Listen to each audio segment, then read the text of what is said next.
Hello. Now up till now you have learned so many diseases, contagious diseases, non-contagious diseases, communicable one, non-communicable one. But out of that, the disease which is not transmitted by any pathogen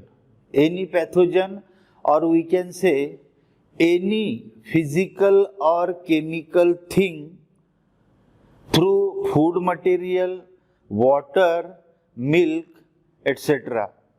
तो ऐसी कौन सी category है diseases की कि जो इन चीजों से नहीं होते, but these diseases are much more important with refer to medical test in any defence entry. कोई भी डिफेंस एंट्री में, चाहे वो आर्मी, नेवी या एयर फोर्स की हो, उसमें अगर ये डिसीजेस है तो आप उसके लिए क्वालिफाई ही नहीं कर पाते. Means you can't give even if the step one, that is written examination for any defense stream. Now which are these particular category? Now in this category, some disorder, they are carried from parent to child since their birth. जन्म से ही अगर माँ या पिताजी के अंदर ऐसी कोई अगर कमियां है तो वो कमियां जन्म के बाद वो चाइल्ड में ऑटोमेटिकली आ जाती है. अब वो कौन सी कमियां है और किस तरह से आती, तो वो कमियां आती है टोटल जेनेटिक मेकअप. जो मदर और फादर का जेनेटिक मेकअप होता है, वो जेनेटिक मेकअप ट्रांसफर होगा चाइल्ड में. अब उस जेनेटिक मेकअप में अगर कोई डिफिकल्टी है या डिफेक्ट है तो that defect automatically transfer to child. And such type of defects which are transferred through the genes के द्वारा जो ट्रांसफर किए जाते हैं, वो डिसऑर्डर को या वो डिसीजेस को हम लोग कहेंगे जेनेटिक डिसऑर्डर. क्या कहेंगे उनको? Genetic disorder. Now in this genetic disorder, so many disorders are there because they are linked through the chromosomes, and on the chromosomes the genes are present. Now certain diseases are related to the X-linked diseases and some Y-linked diseases. So which are these diseases that we will learn in today's topic. Now the first disorder, that is color blindness. अब colour blindness ये क्या होता है? Colour blindness ये particular disease है जहाँ पे जो पेशेंट है या जो कैरियर है डिसीज का, वो रंगों में भेद नहीं कर सकता. कई बार अगर आप आई स्पेशलिस्ट के पास अगर गए हो, आपको स्पेक्ट लगा, चश्मा लग रहा है, आपको नंबर बढ़ रहा है आपका, तो हमेशा डॉक्टर आपको एक बोर्ड दिखाएगा जिसके ऊपर बहुत से कलरफुल डॉट्स होंगे, और वो डॉट्स होंगे generally green colour and red colour के. Green colour and red colour. अब ये green colour and red colour इस डिसऑर्डर में पहचान नहीं पाते, क्योंकि रेटिना में जो कलर सेंसिटिव सेल्स है, आंखों के अंदर रेटिना में जो कलर सेंसिटिव सेल्स है, वो आइडेंटिफाई करती है अलग अलग कलर्स को. अब वो किस तरह से आइडेंटिफाई करती है? अगर ग्रीन कलर अपीयर है तो रेटिना के अंदर वो बराबर ग्रीन ही अपीयर होगा. But in this case if the defect is there, because the genes which are responsible to bring the color blindness, वो जीन्स दो कैटेगरी में होंगे. एक तो होगा डोमिनेंट जीन, जो अपना कैरेक्टर ये एक्सप्रेस कर पाएगा, और दूसरा होगा recessive jeans which can not express the character. यहाँ पे इसी के डिटेल्स हम लोग देखेंगे।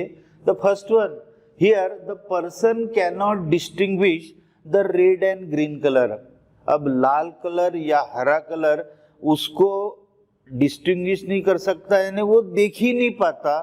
तो ये केस में ये कलर इनको किस तरह से अपीयर होता है, इनको दिखता है ग्रे कलर।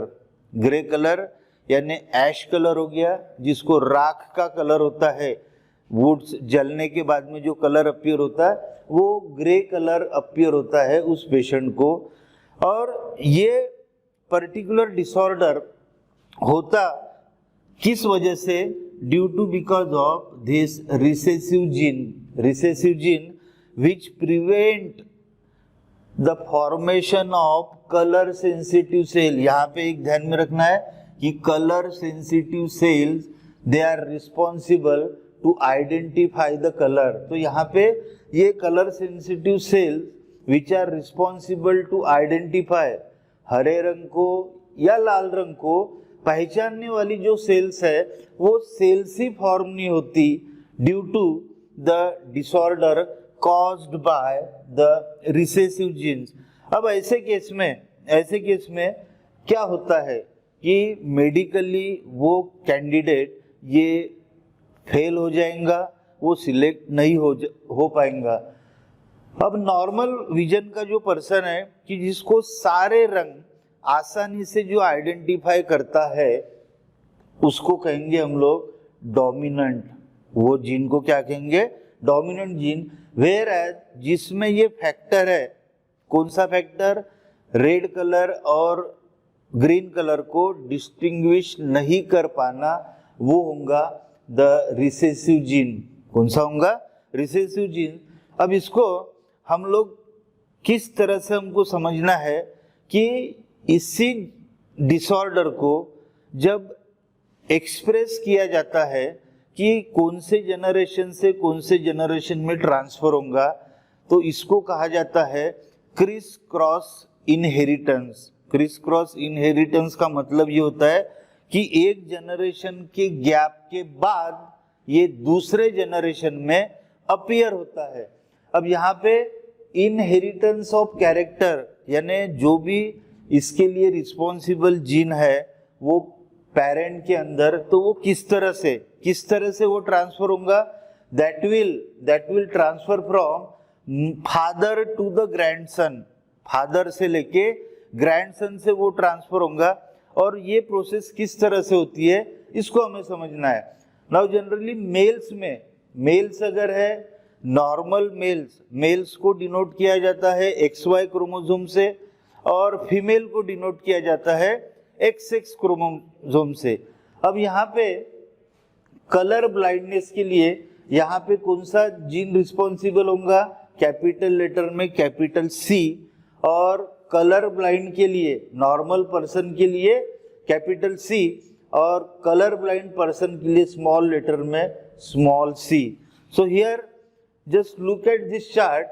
इन मेल, नॉर्मल मेल को कैसे डिनोट किया जाएगा, capital X, capital C and capital Y। और उसी को अगर वो कलर ब्लाइंड स्टेज में है तो capital X, small c and capital Y, because here small c is a recessive factor. कौन सा फैक्टर है, recessive factor. Whereas in case of females की अगर बात लेते हैं तो फीमेल्स में XX क्रोमोसोम होता है, तो नॉर्मल फीमेल में X क्रोमोसोम कैरी करेगा कैपिटल C और दूसरा X क्रोमोसोम कैरी करेगा कैपिटल C, मीन्स नॉर्मल इसमें। Whereas कलर ब्लाइंड में है तो जो C है वो स्मॉल लेटर्स में यहाँ पे अपीयर होगा, और उसको कहते हैं हम लोग कैरियर डॉटर। क्या कहेंगे उसको, carrier daughter, which denote by X small c। अब ये इसमें colour blind male, generally colour blind male ये अगर नॉर्मल फीमेल्स के साथ में शादी करता है, अब इसको ये समझना है, नॉर्मल फीमेल के साथ।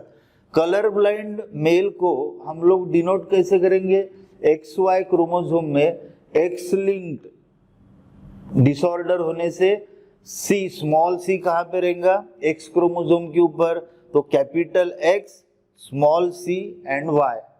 वेयर एज नॉर्मल फीमेल में दोनों क्रोमोसोम XX क्रोमोसोम, और नॉर्मल फीमेल में क्या होगा, dominant part of colour blindness which is denoted by capital C। अब ये ध्यान में आ गया आपके। अब जब इनका क्रॉस होगा या इनकी शादी होती है तो उस समय जो कलर ब्लाइंड मेल से जीनोटाइप क्या बनेगा, X chromosome with carrier C that is recessive gene and Y chromosome singly. Whereas normal female में जिसमें ये आइडेंटिफाई करने की क्षमता है, उस फीमेल में इसका जीनोटाइप बनेगा X कैपिटल C और X कैपिटल C। अब इनमें जब क्रॉस होता है तो वो किस तरह से होगा, इस तरह ये फॉर्म होगा यहाँ पे X capital C and X small c का मतलब ये फीमेल जो है ये कौन सी स्टेज में है, कैरियर स्टेज में मीन्स उसके जीन्स में रिसेसिव जीन जो कलर ब्लाइंडनेस के लिए रिस्पॉन्सिबल है वो ट्रेवल कर रहा है उस जनरेशन में। वेयर एज इसका क्रॉस यहाँ पे देखेंगे तो यहाँ आपको ये देखने को मिलेगा X capital C and Y, means capital C denote करता है डोमिनेंसी को, तो ये मेल कैसा होगा, normal male. Now next generation, इसी की नेक्स्ट जनरेशन में यही कैरियर फीमेल जो रिसेसिव जीन कैरी कर रही है वो डिनोट किससे किया जाएगा, यहाँ पे capital X capital C, capital X small c। यहाँ पे जो कैरियर फीमेल का हमको ये मिला है जीनोटाइप, और ये अगर नॉर्मल मेल से शादी करती है मीन्स XY क्रोमोसोम में X कैपिटल C और Y रहेगा इस प्रकार से। तो यहाँ पे जो जीनोटाइप बनेगा X और Y क्रोमोसोम का, यहाँ पे इस प्रकार से X capital C, X small c, उसी तरह मेल में X कैपिटल C और स्मॉल y।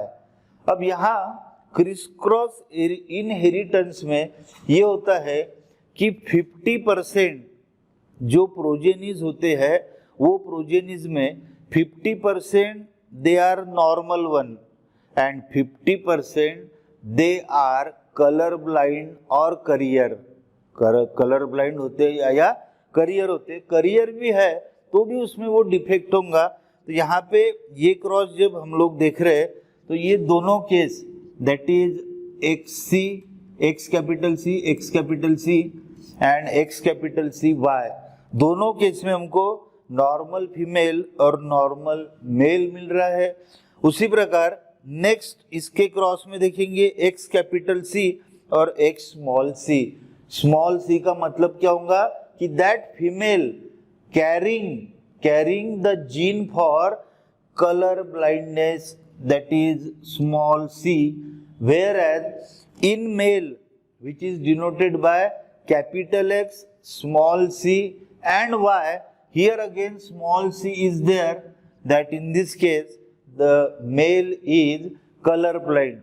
मीन्स अगर इसको का कंसिडर करते हैं आप लोग तो आपको यहाँ पे 50% रेशियो ये नॉर्मल का मिल रहा है, और दूसरे साइड में कैरियर मेल है मीन्स उसमें कलर ब्लाइंड का जीन है, रिसेसिव जीन है, और कलर ब्लाइंड मेल है मीन्स यहाँ पे 50%।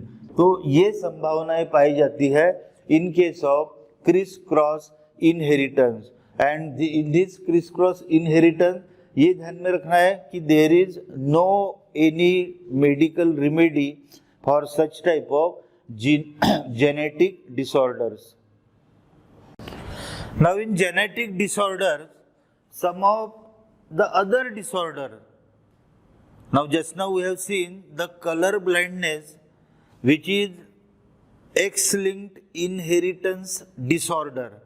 In the same manner, the same disorder, that is hemophilia. Hemophilia, it also shows a crisscross inheritance, that is the disorder transfer from father to the grandson by keeping one generation gap. Now here you can see what is hemophilia. Now here haem का मतलब क्या होता है? Blood. Haem का मतलब क्या होता है? Blood. And this blood fails to clot. Generally हम लोग जब खेलते हैं और खेलते खेलते कई बार गिर जाते हैं, तो उसमें किसी को वुंड हो जाता है, किसी के हाथ पैर छिल जाते हैं, तो सबसे पहले क्या देखते हैं हम लोग कि वहाँ से ये कंटिन्यूअस ब्लड ये बाहर निकलता है. ब्लड ये कंटिन्यूअस बाहर निकलता है, लेकिन जो थ्रोम्बोसाइट्स होती है ब्लड के अंदर, वो थ्रोम्बोसाइट्स कुछ ही सेकंड्स में, जैसे ही वो एयर के कांटेक्ट में आई तो कुछ ही सेकंड्स में ब्लड का सॉलिडिफिकेशन होना चालू होता है एक नॉर्मल पर्सन में. कि नॉर्मल पर्सन अगर गिर गया, उसके हाथ पैर में अगर चोट आ गई और खून बह रहा है, तो ऐसे पर्सन में कुछ देर के बाद हवा का जैसे ही ब्लड के साथ कांटेक्ट आता है, वहाँ पे थोड़ा सा जलन होगा, इन्फ्लेमेशन होता है. वो इन्फ्लेमेशन होने के बाद धीरे धीरे वो ब्लड जो है वो सूखना चालू होता है और सॉलिड बनते जाता है. जितना लिक्विड स्टेट में था उससे सॉलिड बनते जाता है, और कुछ देर में वो सॉलिडिफिकेशन प्रोसेस कंप्लीट होने के बाद ब्लड का बाहर निकलना ये ऑटोमेटिकली बंद होता है. ये मेरे ख्याल से सभी स्टूडेंट्स ने एक्सपीरियंस किया है, क्योंकि अभी तक ये स्टैंडर्ड तक हम लोग जो बाहर खेल खेलते हैं, इसमें कई बार ऐसी छोटी घटनाएं घटती रहती है. तो simple blood oozing and blood clotting, ये आपने दोनों चीज़ें एक्सपीरियंस किए. अब ये disorder, one of the genetic disorder कि हीमोफीलिया में एक्चुअल में क्या होगा. Now here first one, it is the hereditary blood disease. Hereditary का मतलब transfer from one generation to another generation, कि एक जनरेशन से दूसरे जनरेशन, जैसे दादा से आपके पिताजी में, पिताजी से आप में, इस प्रकार उसका ट्रांसफर जनरेशन टू जनरेशन होता है, इसलिए उसको कहा गया है hereditary blood disease. Now here जो पर्सन ये डिसीज कैरी करता है, उसमें फिर से ये recessive gene having a deficiency of clotting factor, ये कहाँ पे होता है? ये होता है chromosome number 8 and chromosome number 9. अब ये फैक्टर के अब्सेंस होने से या नहीं होने से, इन जीन्स का नहीं होने से, जब भी आपको छोटी सी भी इंजरी हुई, आपका ब्लेड से समझो हाथ भी कट जाता है, तो वहाँ से ब्लड ये कंटिन्यू बाहर निकलते रहेगा. So in this case, due to the continuous oozing of blood from the body, either it may be by wound और some accidents ऐसे केस में अगर आपको जख्म होता है, तो वो जख्म से कंटिन्यू ये ब्लड बाहर निकलेगा, और जैसे ही मैक्सिमम ब्लड बाहर निकलता है शरीर से, तो आपका ब्लड प्रेशर ये धीरे धीरे क्या हो जाएगा? लोअर डाउन हो जाएगा. और ऐसे केस में it may fatal and may cause the death condition. This is about the haemophilia. और कंटिन्यू ब्लीडिंग होने के कारण इसको ब्लीडर्स डिसीज करके पहचाना जाता है. क्या पहचाना जाता है? Bleeders disease, due to the continuous ये खून के बहाव से इस डिसीज को या डिसऑर्डर को कहा जाता है bleeders disease. Next disorder that is hypertrichosis. Now hypertrichosis, it is a Y-linked inheritance or disorder. इसमें सिर्फ आपको ध्यान में रखना है कि this is due to because of the Hollandric gene. This is due to because of Hollandric gene and it is also hereditary. ये भी जनरेशन से नेक्स्ट जनरेशन में ट्रांसफर होता है। अब इसमें जनरली क्या होता है, अब इसमें जनरली ये होता है कि सबके कानों का जो पोर्शन है यहाँ पे, ये जो पोर्शन दिख रहा है आपको, अब यहाँ पे ये बाहर का जो साइड है इसको क्या कहेंगे हम लोग, ईयर के एक्सटर्नल पीना, इसको क्या कहेंगे एक्सटर्नल पीना। तो ये जो बाहरी जो सरफेस दिखता है एक्सटर्नल पीना, बाल जो उगते हैं ये हमारे सर के ऊपर उगते हैं, लेकिन कान के ऊपर बाल उगते कभी देखा है या सुना है?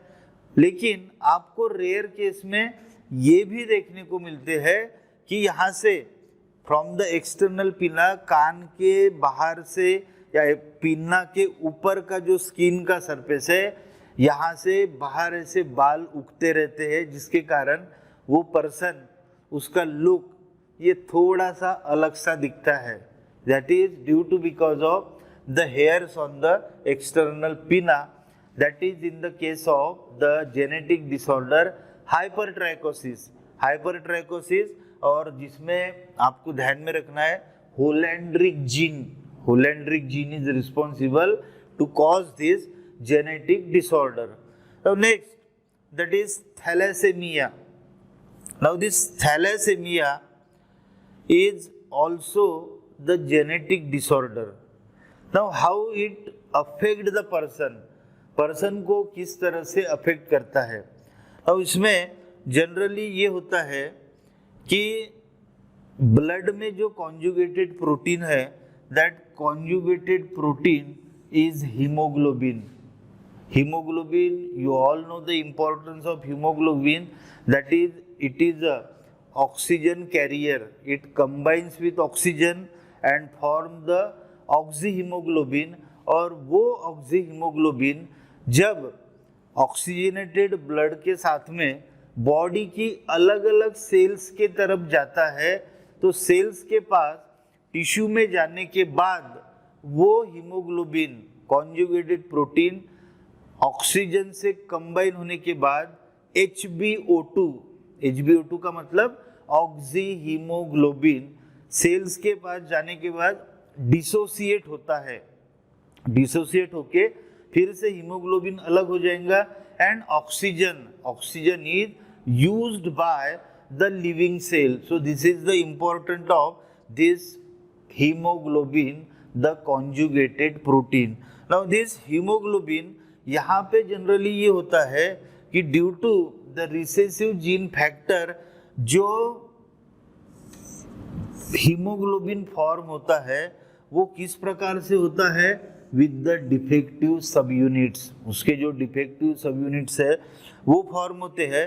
हीमोग्लोबिन कॉन्जुगेटेड प्रोटीन होने के कारण उसमें दो प्रकार की चेन होती है, ए चेन एंड बी चेन, और ए और बी चेन के दो सब यूनिट्स होंगे, that is alpha which is present on chromosome number 16 and beta which is present on chromosome number 11। Now here जो इससे सफर करता है डिफेक्टिव हीमोग्लोबिन होने के कारण। क्यों डिफेक्टिव है? क्योंकि उनके सब यूनिट्स जो है उनका फॉर्मेशन या उनका प्रोडक्शन ये डिफेक्टिव है, जिसके कारण प्रॉपर चेन में प्रॉपर सब यूनिट नहीं होने के कारण this respiratory pigment haemoglobin can not work properly और एफिशिएंटली। तो ऐसे केस में haemoglobin fails to work properly and that's why the blood of patient, इसलिए जो पेशेंट में ये जेनेटिक डिसऑर्डर पाया जाता है उसका जो शरीर का पूरा ब्लड है पूरा का पूरा जो खून है ये पीरियोडिकली चेंज करना होता है, पीरियोडिकली चेंज करना होता है, and it is a very critical task. ये नॉर्मल जैसे मिडिल क्लास लोग या इनको संभव नहीं होता, और अगर ट्रांसफ़र किए भी तो उसमें जो एफिशिएंसी है वो एफिशिएंसी नहीं होती है।